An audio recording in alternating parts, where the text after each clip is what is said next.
My name is Jeremy Hong, and as Dan said, yep, I'm a hardcore RF addict, and that's kind of like what this presentation is about how I really got into that. And it was mostly because of electronic warfare, and so hopefully I get to share more details about this. So first things first, please do not build a jammer. It's super illegal. And the FCC will find you, and they will fine you a lot of money. And the slide on the picture on the right is the FAQ from actually Adafruit's or Lady Ada's website with the FAQ on the wave bubble, which is her jammer project. And I kind of follow all those where it's like, nope, I will not. If you ask me a question about building one, no, I will not do that. And you will not buy one for me either. So. More about me, I'm from Dayton, Ohio, which is kind of like the center of aerospace, as many of you might know. That's where the Wright brothers are from. And I originally started Hong's Electronics in 2012 as just a portfolio, just like kind of showing all these cool things that I was working on to colleges, but then eventually that turned into a consulting business today for other defense contractors and kind of working in this area. And yep, I'm an amateur radio operator. My call sign is KATUO. And I volunteer at Dayton Hamvention every year. Best time ever.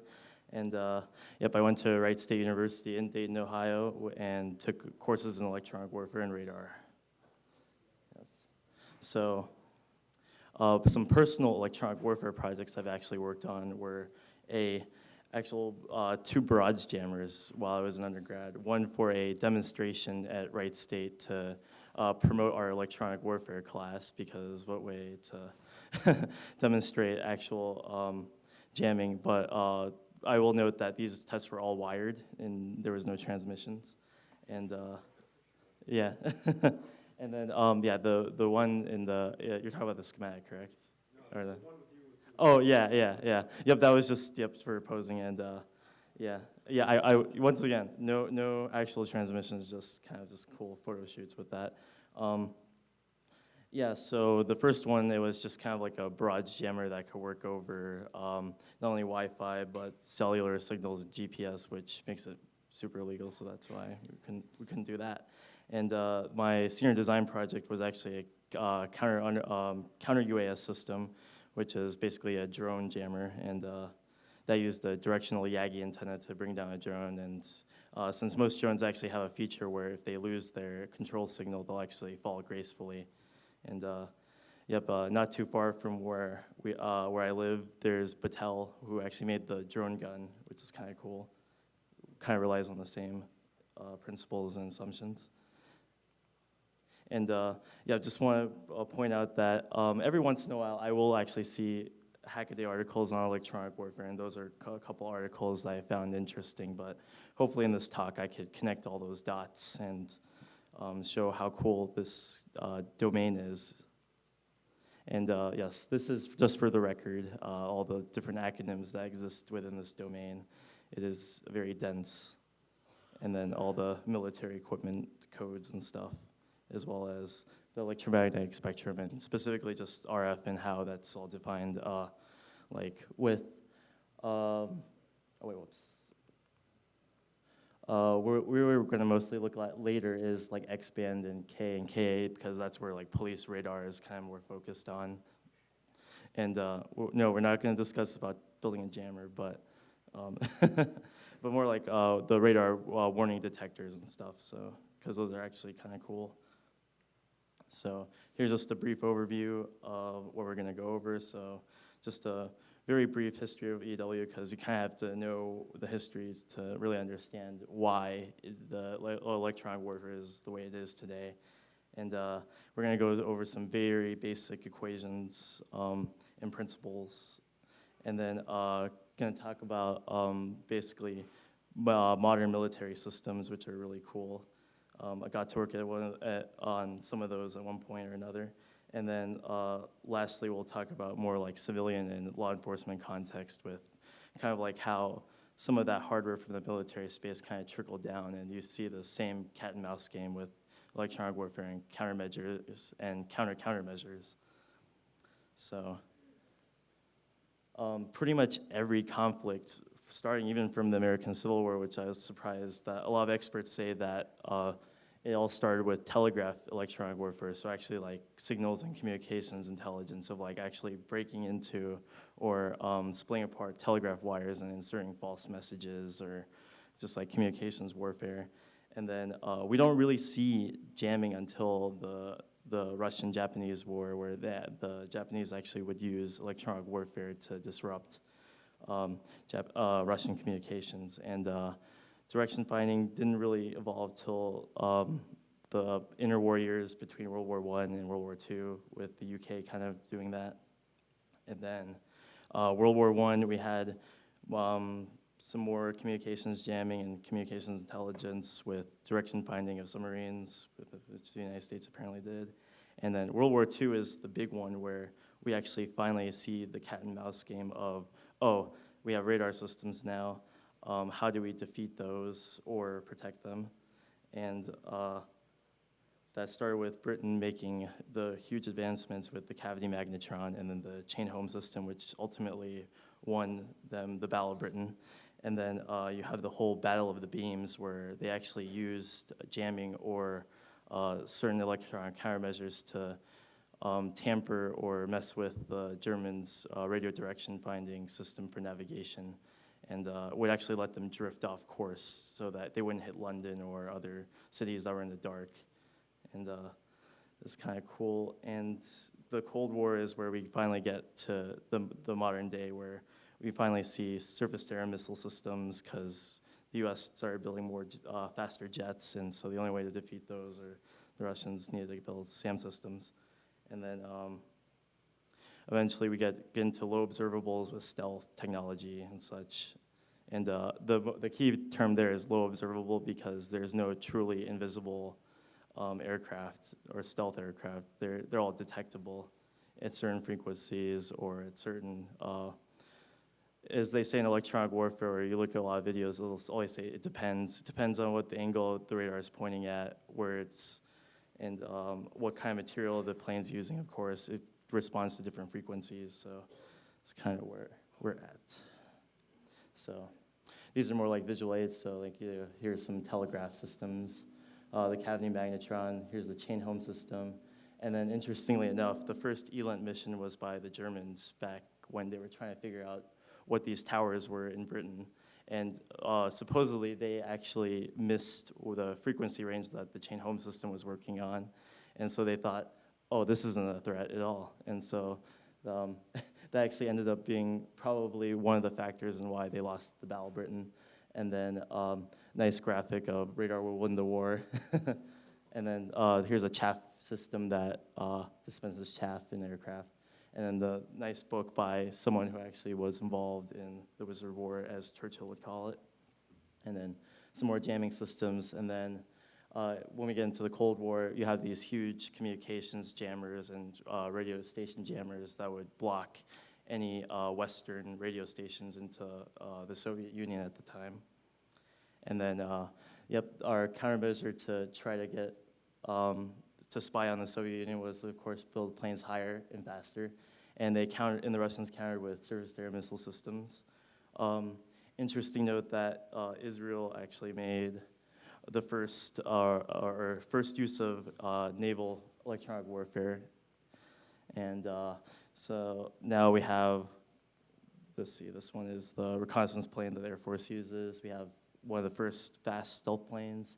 And then in Vietnam, we have an actual dedicated electronic attack aircraft called the EA-6B Prowler, which I'll talk about more about. And then, I mixed this up. This is actually the Israeli boat that actually had the jammers. This one is the Cuban Missile Crisis, where, as I pointed out earlier, I had a picture of Hedy Lamarr from the previous slide, and she was crucial to that because they used frequency hopping for communications with encryption during that time. A nice communications intelligence countermeasure. And then finally we get to more low observable and stealth airplanes like the F-117 to the modern day. So here's some basic equations and stuff that I've learned over the years that actually kind of apply to both military and civilian context. So these are actually straight out my notes from my electronic warfare class. So first, yeah, Maxwell's equations. Everyone knows these, right? Yeah, so it's like, how do you get from this to that? It's funny because even my radar textbook, when you're trying to figure out the radar cross-section of something, they tell you in there, in quote unquote, that you have to use Maxwell's equations to kind of figure that out for different geometries. And so I just thought, wow, I should put that slide in here, basically. And so basically what it comes down to is, like, the very high-level overview is this equation, which this, as configured, just computes signal-to-noise ratio, but you can solve for a distance, which is this big R, and that kind of becomes your effective range for your radar. This kind of assumes that this is the monostat case, which means your receiving antenna and your transmitter are in the same location.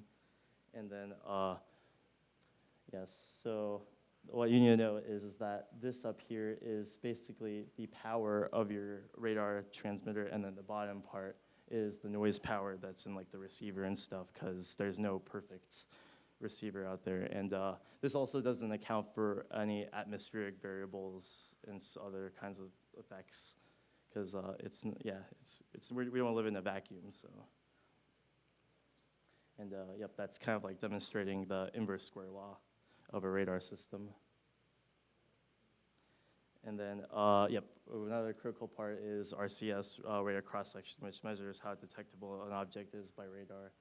And that here is kind of like the basic equation in this case. And then there's a nice diagram of, like, a cargo plane and its radar cross-section. And so now we get to jamming, which is the most crucial part. Now, the crucial part when you're calculating how much power you need in a jammer and all those other variables is how do you stay under the radar, or how do you stay in the noise. And so that's basically calculating the burn-through range at which your jammer is effective, because with radar systems, they're typically more powerful, at least in a military context. They're more powerful than an airborne jammer, like a plane has. So, like, you're talking about like 100 kilowatts versus like tens of kilowatts on a plane. And so there's going to be a point where the radar power is going to completely bypass the jammer power at some point. And so there's other things here that I won't go over because they are actually quite complicated and kind of fairly out of context in this talk. And yeah, basically, as I said, this is with burn through. Let's say like a plane out here, the jamming signal is going to be larger than the radar signal sending out. And so it won't get detected. It'll still be under the noise. But this plane, on the other hand, it will get detected by the radar because the jammer is now ineffective. And yep, what does this mean? In the military context, it means you either stay out of that radius, because that means you're going to get detected and they're going to shoot missiles at you. You deploy decoys maybe to try to pass through gracefully, or you shoot off a high-speed anti-radiation missile or some ordnance, so like a joint standoff weapon, which is basically a bomb that has some stealth coatings on it and stuff to make sure that the bomb gets there, because there are certain surface-to-air missile systems that can even intercept bombs and other kinds of ordinances. And so further reading, so if you want to learn more about these, so like threat libraries and databases are kind of cool, because that's how they determine what kinds of systems are threats and such. And those are some basic books. Like, this is actually my textbook for my school, which the author was actually my professor. So, but pretty much universally, everyone recommends for radars Merrill Skolnick's book, which that's kind of like the industry Bible, pretty much. And so now we arrive at the present day in the military context. So the main reason behind this talk is mostly because my obsession with this plane, which is the Boeing EA-18G Growler, is the successor to the EA-6B Prowler, which is that jamming platform that was used in the Vietnam War.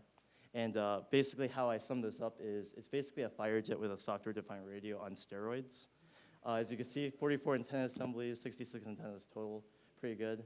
AES radar, so no moving parts. It's just a flat panel that apparently only requires maintenance every 10,000 hours that it flies. So advanced avionics package for electronic warfare. It's basically just a modified F-18, so they're able to actually pull parts off of other F-18s if it needs to be serviced, and it's one-for-one interchangeable. And so typically it loads out with 2 long-range AMRAAMs, 2 HARM missiles, those high-speed anti-radiation missiles, which I'll talk about, and then 3 of these awesome jamming pods from the 60s. They actually still use vacuum tubes in some of those, and the reason why they keep using it is because it still works.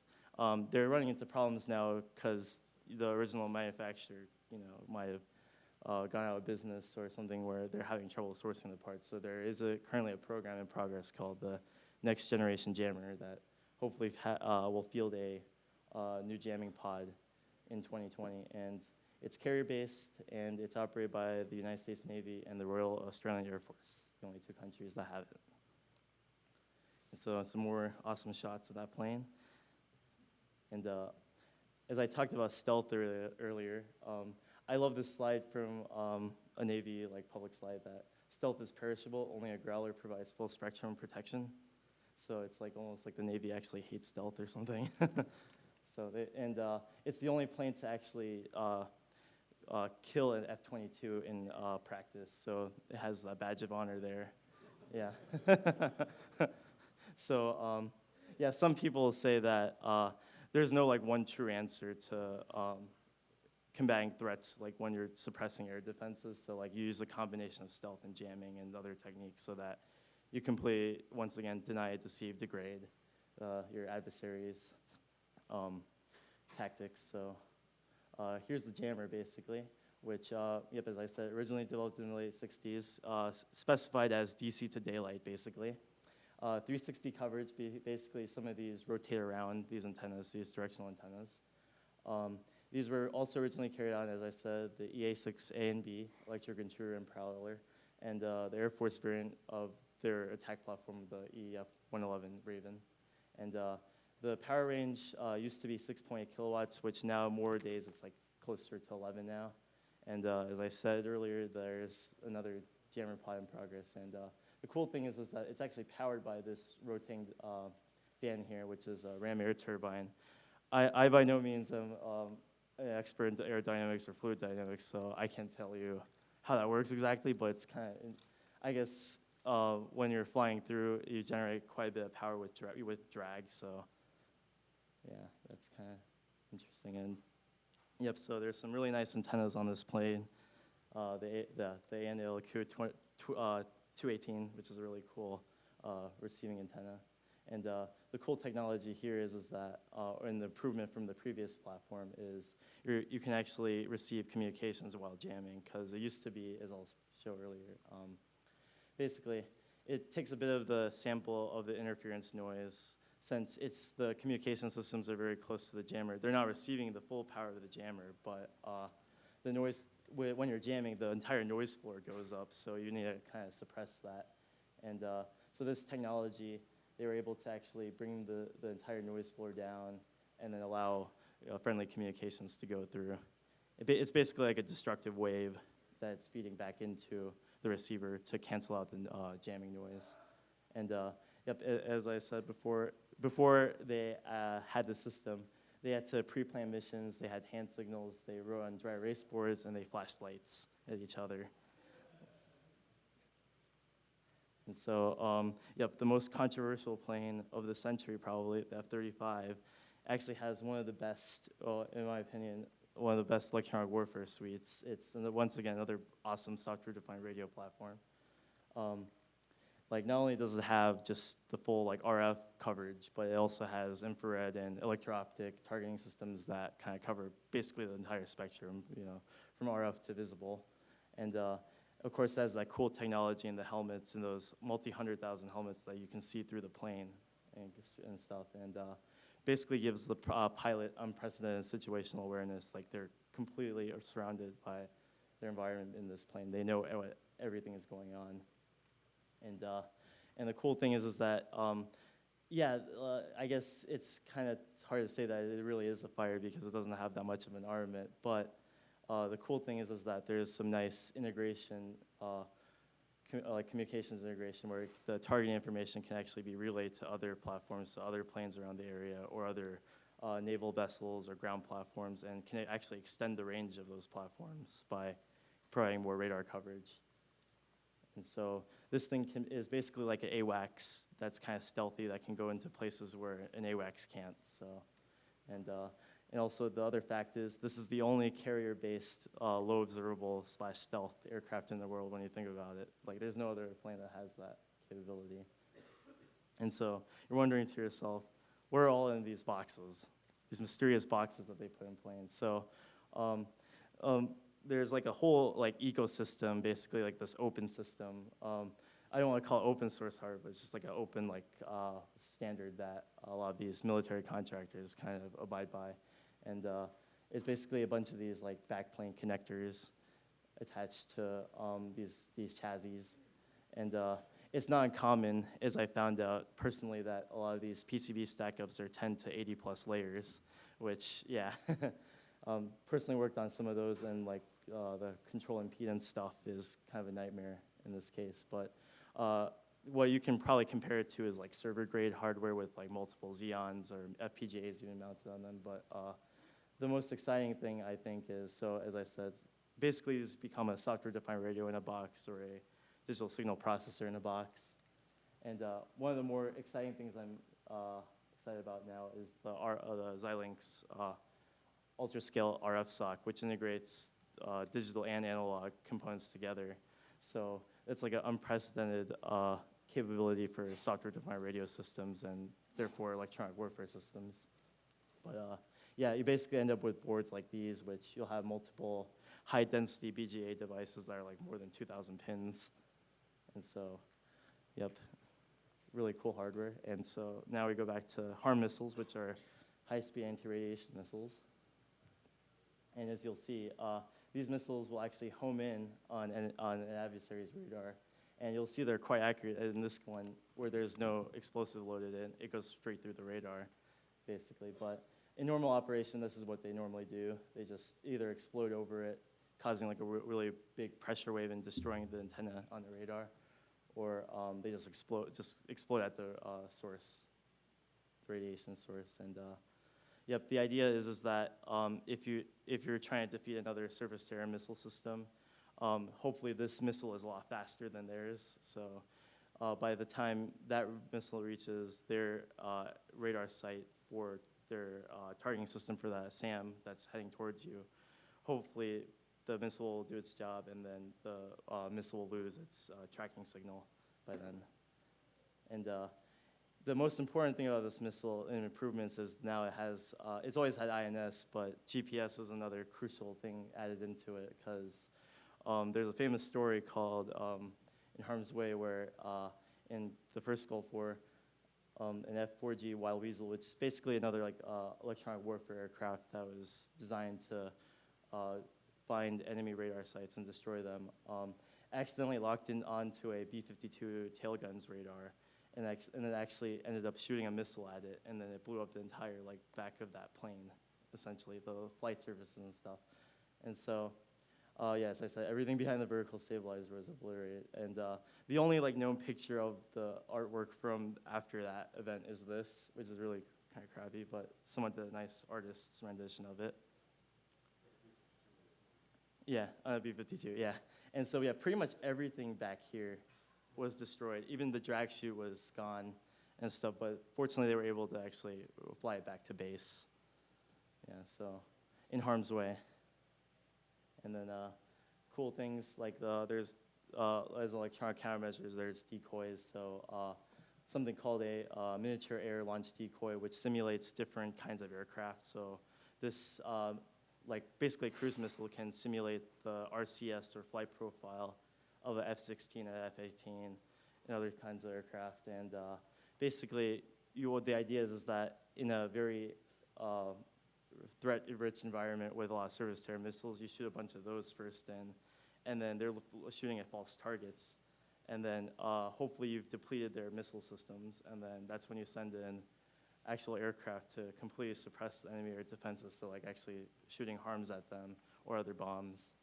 And And then more of like a defensive application to the plane is these fiber optic decoys, which release when they're being engaged. And sometimes they can be sacrificed, or they kind of are like the mauled, where they'll actually simulate another plane to protect the actual aircraft. So, yep. And current threats out there are the ever more involving Russian SAM systems, which those are the most exported outside the U.S. And interestingly enough, the NATO name for one of these is the Growler. So, E-18G Growler versus the SA-21 Growler. And this actually supports a Mach 14 missile, which I think is insane. I think that's more like an anti-ballistic missile kind of application, but can definitely shoot down an aircraft for sure. And then there's just some slides here about what an actual integrated air defense system that the U.S. would go up against is actually very complicated these days. And then, so Rio Control IEDs are another threat that electronic warfare has solved mostly. And here we have, originally when this threat arose, we just used barrage jammers, but the unfortunate thing was loss of ground communications because it jammed everything. And eventually they moved to, at the time, EA-6B prowlers to hover over different convoys and jam over them to protect those convoys. And that's very difficult to do in dense urban environments where RF bounces around buildings and stuff, so that's why they had to change that. And then they're mounted and dismounted systems, so like vehicle systems, and these awesome jamming backpacks with the nice, nice antennas, which I think the reason why they switched from this to this is because this kept happening where all the elements started becoming bent. And so, as I said, the reason why they moved to these is because these more or less use smart jamming techniques with software-defined radio to not only actually defeat those RCIDs signals, but also to protect friendly communications. And so now we move into civilian law enforcement. So here you'll see a lot of parallels between the two. So for real-time intel, personally, I'll use Waze because that's a community-sourced app that everyone reports where cops are on the highway. And then from there, use a combination of that with a radar detector, which will detect X, K, Ka, Ku, and even LiDAR in some cases. So now, most laws that prevent jamming do not apply to LiDAR jammers unless it's in a certain state where they ban it. But FCC rules do not apply to light and lasers, so theoretically in some states you can actually use a LiDAR jammer, or a shifter as some of those manufacturers call. And with electronic attack, which is you definitely don't want to do, very illegal. There are, as some people have done radar jammers, and there's a very rampant problem of GPS jamming, as I'll show in a few slides later. But the equivalent to ECM and ECCM is the detection of these radar detectors, and then a radar detector, which is interesting because both of them rely on the concept that basically in order to detect these signals, you have to have a local oscillator that is around the frequency of the radar band you're detecting. And sometimes those local oscillators leak RF. And it's actually sometimes a significant amount. So law enforcement will sometimes use radar detectors in states where they're illegal, radar detectors are. And basically they're trying to find signals that are maybe like almost toward the noise floor or something. But since not many people use frequencies around that range, they assume that, whatever's on this band or frequency is probably someone's radar detector. And the same concept applies to, on the friendly side, how you counter these devices is your radar detector will have a radar detector device detector for from law enforcement. Yeah, actually losing track of those terms. But basically, once again, because some of those countermeasure devices leak the local oscillator signal, you're able to pick that up on your radar detector, and you can turn off your radar detector, or it'll do it automatically for you. And so what's actually in these? There's actual RF hardware. So there is actually components in here that oscillate at the X and K bands. So yeah, there's actually real RF design that goes into this. They aren't just like what snake oil or anything, as people would say. They actually work. I personally own one, and it works really well. And so yeah, here's that concept of the fact that, yeah, this local oscillator will leak back, and that's how they can catch you if you do it. And here's more samples of other radar detectors. There's one that'll have separate horns for each band, which is kind of cool. And then like the Valentine one, which is a very high-end radar detector, actually has a horn on the back side too, so it'll detect radar both ways. And yep, jammers are legal, but consider the following. Doesn't mean that stops people. So apparently it's very, the first time I actually knew about this problem was from the Hackaday article about a teardown of something that you should not own. And these are, you literally Google for these, and they're like, what, like $8? It's kind of a threat.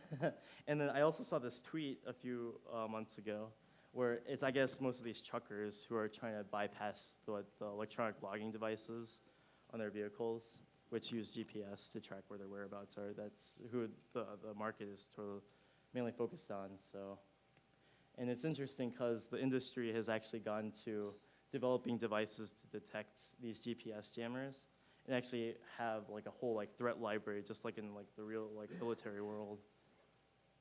It's like they'll know what specific GPS jammer they're using based on the waveform and other characteristics, because they're not all built equally. So, and there's different techniques. And yep, there's that article that has more information on that. And yep, shout out to Jared Boone. This is a shot from my HackRF with the PortaPack, which if you get a certain firmware of it, there's a jammer function, which do not use. Please do not. Yeah. Yep, as I said, to conclude this talk, do not build and use an RF jammer. Many modern military electronic warfare systems that you might see are just basically high-performance software-defined radios. They have FPGAs, they have all sorts of hardware acceleration, and stealth does not mean invisible, it's just hard to detect, therefore it's called low observable. And there's many military and civilian parallels between the cat and mouse game of countermeasures, radar detector, detector, detector. Vehicle radar detectors actually work, I can attest to that, and despite jammers being illegal, they are becoming more practical and feasible. Nowadays, using like a device like the HackRF or other off-the-shelf components, and knowing that you can actually now 3D print radar horns, it is definitely possible now to actually build different kinds of radar detectors and jammers as well. And it's interesting because from where I'm from Dayton, Ohio, where it's home to the Air Force Research Lab, so I always hear these urban legends of engineers who borrow RF equipment from on base in the research facilities, and then they'll use one of those signal generators or radar horns that they kind of borrow and then use them on the highway to jam police radar. I don't know how true they are, but apparently they've been caught before, so yeah, there's that. And so yep, here's some references and resources, and hopefully everyone wants to take a photo. I highly recommend basically, so most of these are booked, but RF Cafe is a nice resource for this kind of work, and then Navir posts a really nice electronic warfare and radar systems engineering handbook for free. And there's the associations of Old Crows, which at the beginning of my talk, the first slide had a black crow on it. That's basically their logo. And that's basically the whole community of electronic warfare engineers and such. And they published the Journal of Electronic Defense, which you can probably find freely here and there. And then I mostly use the Raytheon Electronic Warfare Quick Reference Guide and those equation slides. And Military and Aerospace Electronics, which is a free print subscription anywhere in the US, is a really nice magazine that's published every month. And you can make a nice wish list from all the RF hardware that's in there. And then, then there's like another detailed talk on my favorite plane there. And just some credits. Already. Wow, okay.